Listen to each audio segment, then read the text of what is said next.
from Trent.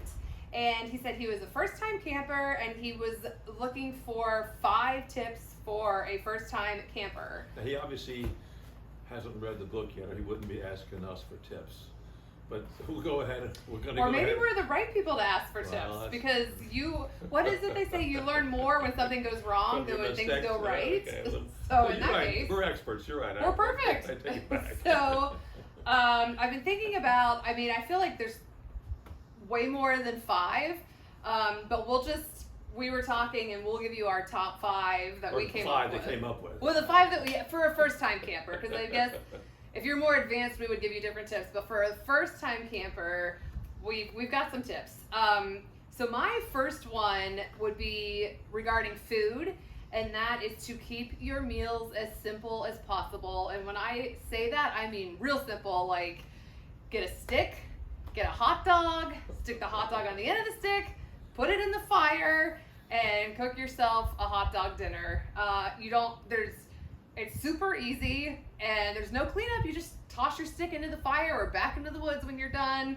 Get a bun. You could just put the hot dog in the bun, slide it off, and eat it. So a nice spicy Italian sausage works fine too. You know? It's delicious. If you wanted something it's delicious. So that's my first one, is just keep your food simple, and definitely anything you can stick on a stick and cook in the fire. The second one here is really important, and this is right out of the book, and that is to enjoy yourself on a couple nights of camping. You need to get a good night's sleep. So that translates to whatever you need. In the book I mentioned I needed a pretty nice big fluffy air mattress, because that's what I need to get a good night's sleep. Now if you can sleep on rocks and sticks and stuff that you do, that's fine. Just break a little sheet and you're gonna be good. But spec that out first and make sure you got good sleeping gear to maximize your enjoyment during the day. Yeah. Another tip that we have is to make reservations if you can.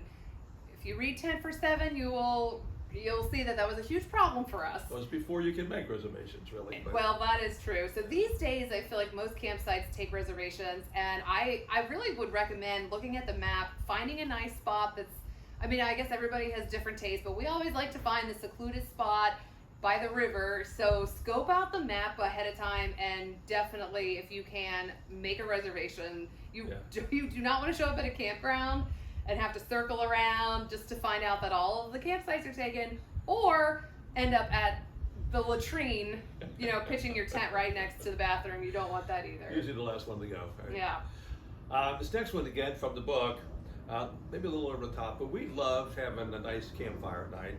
I think we mentioned that previously, and in order to have a campfire, you need firewood. So we had access to plenty of firewood around the yard here, and so we would split a few logs and throw them in the back of the van and haul them up there with us. You don't always have the capacity to do that, but if you can bring along some wood, a lot of places have firewood available at the campsites frequently at, it's not cheap. It's not cheap. So bring your own if you can. If you like having a big roaring fire. Chop some logs down in your backyard and bring them with you. Our third piece of advice, our fifth piece of advice is, and we were talking about this one, this is kind of a one that this is another one where you learn the lesson the hard way. So we're going to teach you so you don't have to do that. Dig a little trench around your tent. It doesn't have to be deep, but it does need to go all the way around, and it just needs to be a little one, because as we know, especially camping in the mountains, weather is always unexpected. You always get the unexpected afternoon thunderstorm or in the middle of the night, and I can tell you now, you do not want to wake up to a wet tent. You do not want to wake up and find you are sleeping in a puddle. Or a stream going through your tent. And I guess I'll give you a bonus tip with that one. Put down some tarp or some plastic, then pitch your tent on that, and dig a ditch around the tarp in your tent, and you'll be good to go. Doesn't need to be real deep, and actually just make sure you dig it on the uphill side so the water flows down and around it, and that works better that way. Yeah.